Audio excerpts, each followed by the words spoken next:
নমস্কার বন্ধুরা, তোমাদেরকে এডুকেয়ারিং এ স্বাগত জানাচ্ছি। আজকে আমার ভিডিও টপিক হচ্ছে আন্তর্জাতিক শ্রমিক দিবস বা পয়লা মে নিয়ে একটি ছোট বক্তৃতা। মাননীয় সভাপতি, সম্মানিত অতিথিবৃন্দ, প্রিয় শিক্ষক শিক্ষিকা, সহপাঠী ও উপস্থিত সকলকে আমার আন্তরিক শুভেচ্ছা ও অভিনন্দন।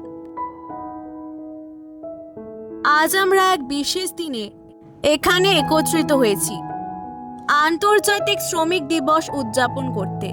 এই দিনটি শুধু একটি দিন নয়, এটি একটি সংগ্রামের প্রতীক, অধিকার আদায়ের ইতিহাস এবং সম্মান প্রদানের এক মহান উপলক্ষ।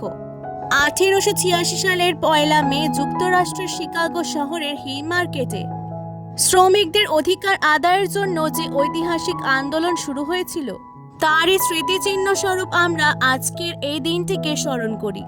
সেই আন্দোলনের মূল দাবি ছিল 8 ঘন্টা কর্মদিবস, ন্যায্য মজুরি এবং নিরাপদ কর্মপরিবেশ। আজকের দিনে দাঁড়িয়ে আমরা স্মরণ করি সেই সব শ্রমিকদের যারা অন্যায়ের বিরুদ্ধে রুখে দাঁড়িয়েছিলেন, প্রাণ দিয়েছিলেন কিন্তু মাথা নত করেননি। তাদের আত্মত্যাগের ফলে আজ আমরা শ্রমিকদের অধিকার, সম্মান ও মর্যাদার কথা বলতে পারি।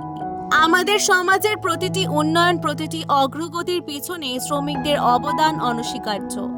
রাস্তা তৈরি হোক, বিল্ডিং নির্মাণ হোক, কারখানার উৎপাদন হোক কিংবা চাষাবাদ, সবকিছুর মূলেই আছেন আমাদের পরিশ্রমী শ্রমিক ভাই ও বোনেরা। আমাদের দায়িত্ব শুধু আজকের এই দিনে নয়, প্রতিদিন শ্রমিকদের ন্যায্য অধিকার, সম্মান এবং নিরাপত্তা নিশ্চিত করা।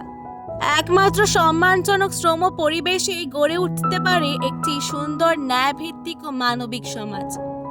আসুন আজকের এই দিনে আমরা একযোগে শপথ করি, শ্রমিক মানেই উন্নয়নের ভিত্তি, শ্রমিক মানেই সমাজের শক্তি।